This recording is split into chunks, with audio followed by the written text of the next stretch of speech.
There is in this world a quest for the ultimate theory. Ever since Isaac Newton discovered that falling apples are pulled by gravity, physicists have been trying to find unity in nature. Einstein made progress with his theory of relativity, but it is string theory that today comes closest to resolving the question or answering the question. It is Brian Greene who comes closest to explaining string theory.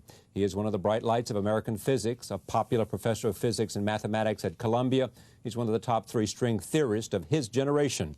He's also an occasional actor and a Rhodes Scholar. I'm pleased to have him on this program to try to help me understand string theory. I begin with a quote or a comment about Albert Einstein, which begins this book, and he said, Einstein wanted to illuminate the workings of the universe with a clarity never before achieved, allowing all of us to stand in awe of its sheer beauty and elegance. Welcome to the broadcast. Thank you. What is it you're after? Well, the basic goal of the current generation of physicists that are following along the path initially set down by Einstein is basically to find the master equation, that single overarching principle which can describe the universe on its largest of scales and on its tiniest of scales, and that way really give us a theory of everything in the universe.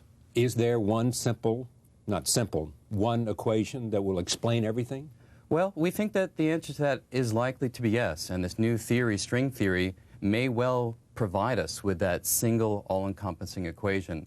It's very much a work in progress, but the last 15 years of research give us very strong hope that it truly will realize its promise of the unified theory that Einstein sought but didn't find. All right. If we find it, and if the string theory explains it all and is the connection that now enables us to get our hands around this single theory, what does it do for us other than simply solving an intellectual puzzle? It does a lot for us. For instance, one of the most pressing questions in theoretical physics is to understand the Big Bang, cosmology, how the universe began and got to be the way that we view it in the heavens. And without a theory of everything, that is, a theory that can talk about the universe when it's in incredibly extreme conditions, when it's very hot, very dense, very massive, we won't be able to ever truly understand why there was a Big Bang and how the universe evolved from then until now. So that's one of the key things that the theory of everything will give us. Other things, it will give us understanding of black holes and other exotic phenomena in the universe. And in this way, it will truly give us a shining light to illuminate nature and give us a true understanding of why it is that the world is the way we perceive it. And then we'll be able to answer questions like, for example, what's the rest of the universe we don't know anything about? Sure, absolutely. There are a lot of speculations on multiple universes that are existing in parallel with the one that we currently inhabit, and a theory such as this can give us insight into whether these are musings of science fiction or truly part of science as we know it. Since Albert Einstein was involved in this, considered at the time, and I guess since one of the smartest human beings to inhabit the planet, is this the holy grail for physicists like you and so many others to find this equation? Absolutely. This is the deepest problem in modern theoretical physics, and students, graduate students, postdoc faculty around the country and around the world are all vigorously pursuing, trying to find this rich nugget of information, this rich theory, this rich equation which will describe the universe. How far off are we? That's a tough question. We've made a tremendous amount of progress in the last 15 years, more than anybody in their wildest dreams would have imagined possible. But there's a way to go. And what we now know is that superstring theory, we believe, is paving the way. It's really showing us the direction towards that final explanation of everything. But it could be 5, it could be 10, it could be 100 years before we know whether this theory truly is the theory of everything. Have we in the past thought we had it, thought we were close, and it turned out to be much more complex than we imagined? Yeah, absolutely. In the turn of the previous century, there were some physicists who thought that physics was basically over and a few details were all that remained. And that was before relativity, that was before quantum mechanics, that was before any of the real deep puzzles and structures in the universe were really laid bare.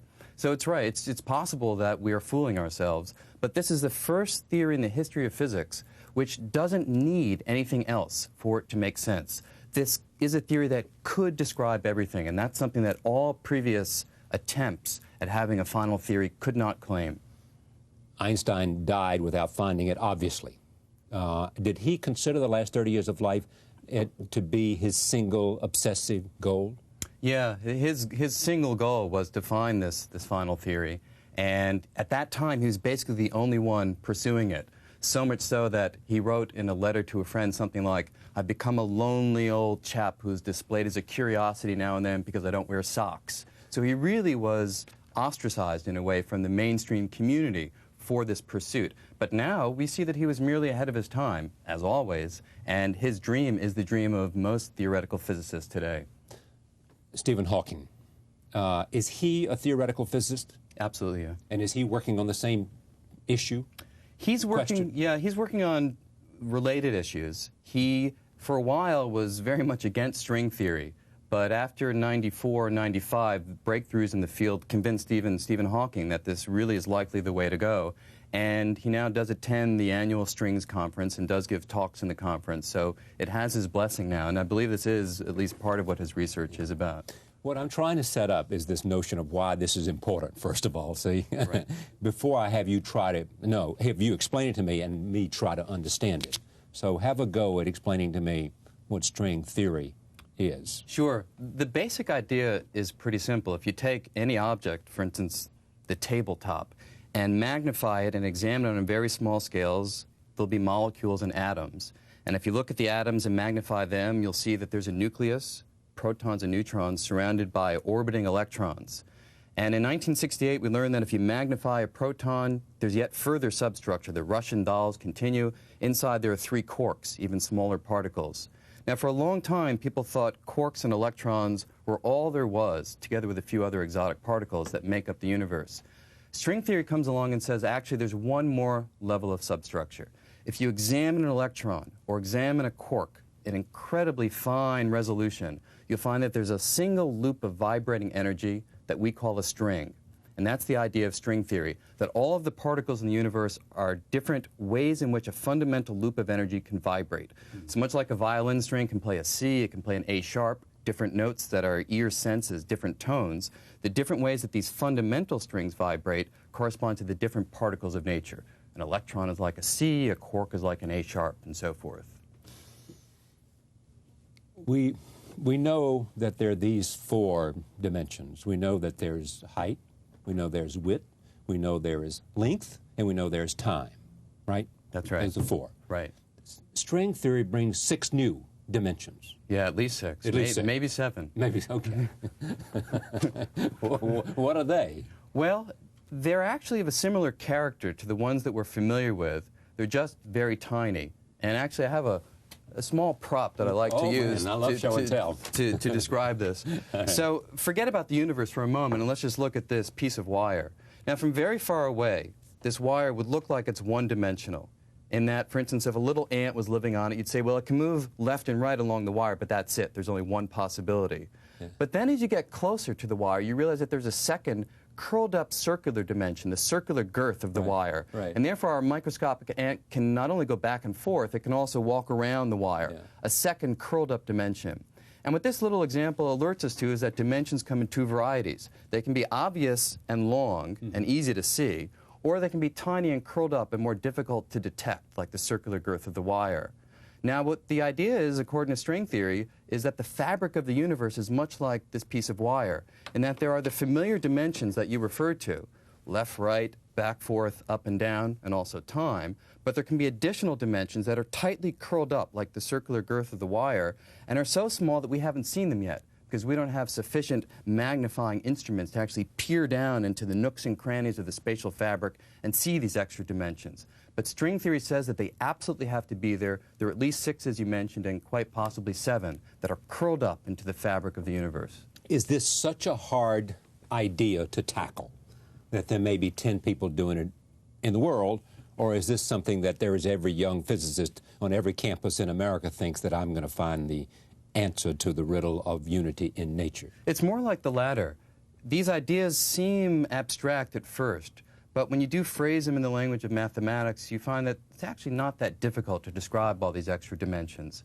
And graduate students across the country are learning about string theory and doing research, some of it cutting-edge research on the theory.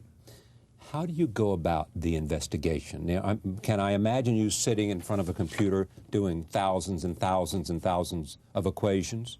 That's close to it. Certain projects do require a computer to do the analysis. Other times it's really a pen and paper, and it's just manipulating symbols which describe these extra dimensions or which describe the strings. Looking for what? Well, what we're looking for is a coherence in the equations which will show us that we actually have a theory that is, number one, self-consistent, and number two, actually describes our world.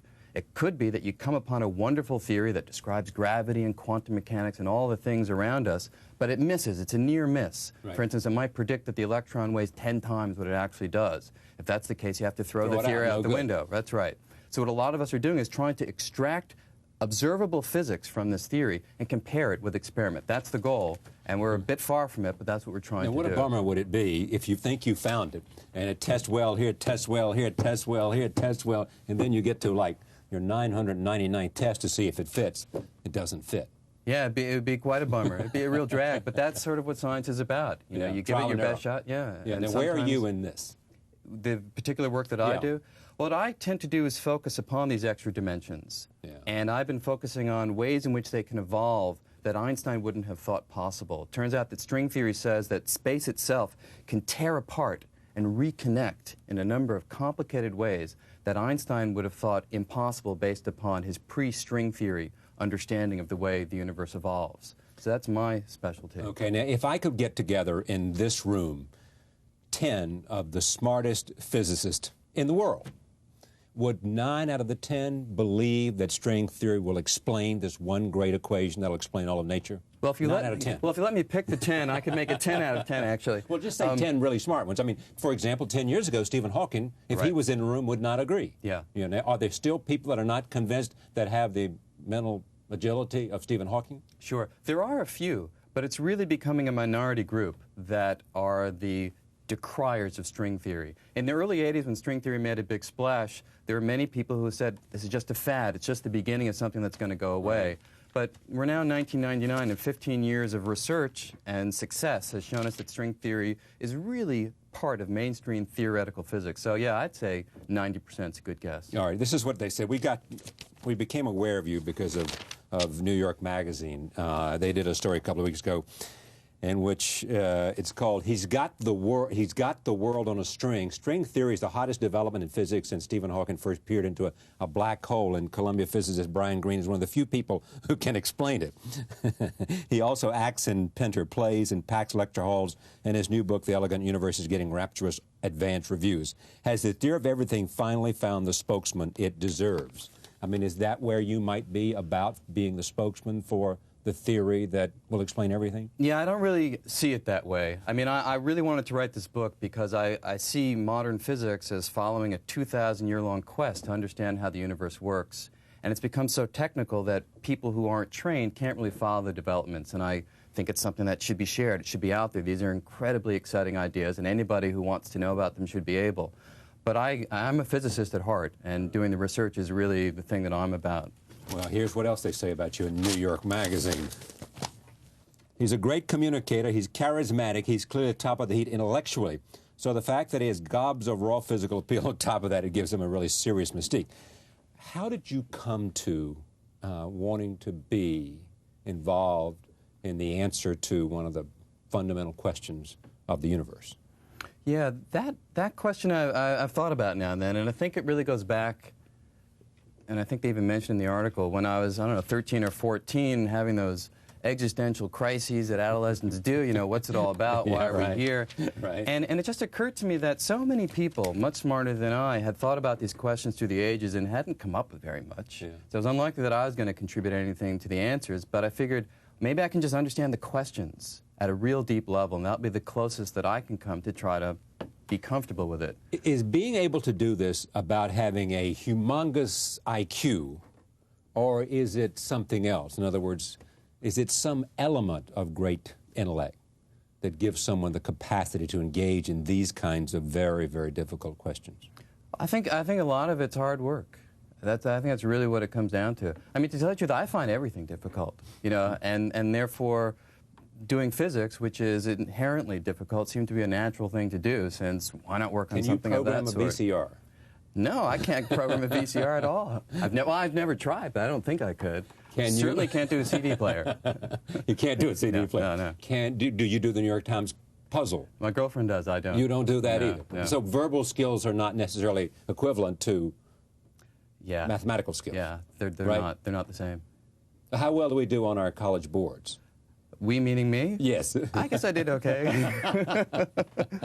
Now, if you had it to do all over, okay, and you wouldn't be this sort of on the rise, brilliant young physicist looking to find the answer to one of the world's great questions, would you have been something else like an actor? Because you're now taking acting lessons. Right. I think that my calling really is in physics. Now, how do you know that? Well, I guess it's just a gut feeling that what you're after is that which has a chance of being eternal, that which has a chance of really answering age-old questions and will stick around for time immemorial. And physics is really the subject that deals with these questions and has a chance of having that kind of eternal impact. Back to what Einstein said. Sure. He wanted to illuminate the workings of the universe with a clarity never before achieved, allowing us all to stand in awe of its sheer beauty and elegance. Is that the way you find the universe? Yeah. Sheer beauty and elegance. Yeah. The more you look at the universe, especially through the eyes of these modern theories, you see that it's put together with such grace, such sleek simplicity, but yet incredible power that can describe the universe from quarks in the subatomic microcosmos out to the farthest reach of the cosmos itself. And that's really breathtaking. And what of those who say must have been the work of God? It might have been. There's a tremendous amount of room in these theories for theological intervention, if one will.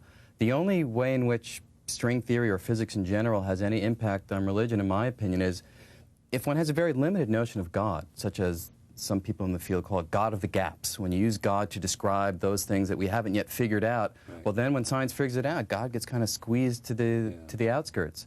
But when you think about God as giving meaning, well, there's nothing in physics that really gives meaning. It doesn't answer the questions with a capital W. Why? Why is the universe the way it is? And why are there people and why is there life? And I think there's where theological explanations are way ahead of science and probably always will be. It's great to meet you. Great meeting you. Thank you. The book is called The Elegant Universe, Superstrings, Hidden Dimensions, and the Quest for the Ultimate Theory. Back in a moment. Stay with us.